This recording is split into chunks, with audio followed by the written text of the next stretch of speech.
Intelligence एजेंसियां कहां थी? सबसे बड़ा सवाल यह है।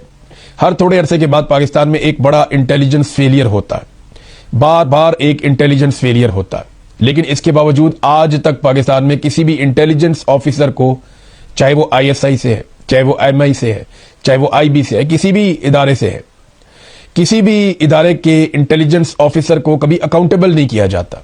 उनसे नहीं पूछा जाता कि बताओ भाई, ये तुम्हें इतना बड़ा धमाका हो गया, पता क्यों नहीं चला, और ये इतना बड़ा फेलियर हो गया, इसके लिए जिम्मेदारी कबूल करो। तो पाकिस्तान में ऐसा नहीं किया जाता। दुनिया के मुहज़्ज़िब जो ममालिक हैं, वहां पे इंटेलिजेंस अफसरान खुद ही इस्तीफे दे देते हैं कि हम अवाम की हिफाजत करने में नाकाम रहे। लेकिन पाकिस्तान में ऐसी कोई गुंजाइश नहीं है। उसकी बड़ी वजह यह है कि इन्हीं इंटेलिजेंस अफसरान को अपने सियासी मकासद के लिए जर्नैल इस्तेमाल करते हैं। यानी अगर पाकिस्तान की इंटेलिजेंस एजेंसी की आप बात करें, चाहे ISI है, चाहे MI है, चाहे IB है या बाकी है, ये सारे आजकल एक ही काम करते हैं। इमरान खान को और उसकी आवाज उठाने वालों को कुचल दो, इमरान खान साहब की पार्टी को तोड़ दो, गिलगित बल्तिस्तान का इलेक्शन चोरी कर लो, बलूचिस्तान का इलेक्शन चोरी कर लो, आज़ाद कश्मीर का इलेक्शन चोरी कर लो।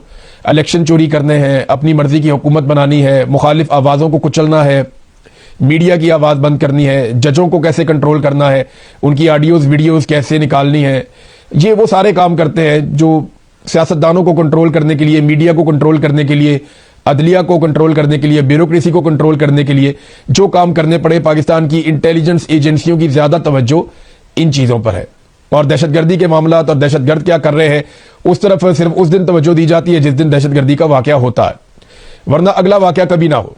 यानी वाकयात को रोका जा सकता है, आप इंटेलिजेंस के जरिए से आप रोक सकते हैं किसी वाकये को होने से पहले, लेकिन बड़े बड़े वाकयात जो पाकिस्तान में लगातार दहशतगर्दी के हो रहे हैं वो इस बात का सबूत है कि दहशतगर्दी कंट्रोल करने में पाकिस्तान का इंटेलिजेंस फेलियर हो रहा है। और इंटेलिजेंस एजेंसियों की नाकामी की सबसे बड़ी वजह यह है कि उन्हें उनके असल काम से हटाकर सियासतदानों के पीछे लगा दिया गया है, और यह हमेशा डिक्टेटर्स करते रहे, अब भी यही हो रहा है। और जो हुकूमत बनाई गई है वहां पे उसकी तवज्जो इस बात पे नहीं है कि दहशतगर्दी में लोग मारे जा रहे हैं, उस हुकूमत की तवज्जो इस बात पर है कि वो अपनी हुकूमत कायम कैसे रख सकते हैं। यानी सरफराज भुट्टी को जिस वक्त विक्टिम्स के साथ होना चाहिए था, उन लोगों के साथ होना चाहिए था जो धमाके के अंदर मुतासिर हुए, उन लोगों के साथ होना चाहिए था जो लोग इस वक्त बाहर खाए हुए हैं, जो परेशान हैं, या सिक्योरिटी फोर्सेज के साथ खड़े होना चाहिए था, या इस वक्त उनको बड़ी आम मीटिंग्स ले रहे होना चाहिए था। उस वक्त सरफराज भुट्टी एयरपोर्ट पहुंचता है और वो जाकर मोहसिन नकवी का इस्तकबाल करता है। वजह यह है कि मोहसिन नकवी आसिम मुनीर का खास आदमी है, बहुत करीबी है, तो मोहसिन नकवी को खुश रखोगे तो आसिम मुनीर खुश रहेगा, आसिम मुनीर साहब खुश रहेंगे तो जनाब आप वजीर आला के ओहदे के ऊपर बरकरार रह सकते हैं। वरना आपकी जगह वो एक जुम्बिश कलम से या ज़बानी कलामी दो जुमले बोलकर वो आपको वजारत आला से हटाकर किसी और वजीर आला को बलूचिस्तान में लाकर लगा देंगे। तो आप प्रायोरिटी चेक करें ना, आप तरजीहात चेक करें। वजीर आला की तरजीहात में विक्टिम्स नहीं है, वजीर आला की तरजीहात में वो लोग नहीं है जिनके साथ ज्यादती हुई है।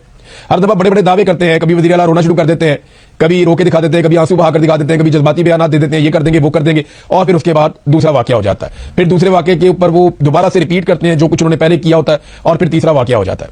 अब मोहसिन नकवी जो है वो पाकिस्तान में सारा कुछ ही है, वजीर खारजा भी है, वजीर दाखिला भी है, PCB का चेयरमैन भी है, आर्मी चीफ का बड़ा करीबी साथी भी है, पूरी दुनिया के अंदर जाके स्पेशल मिशन भी करता है।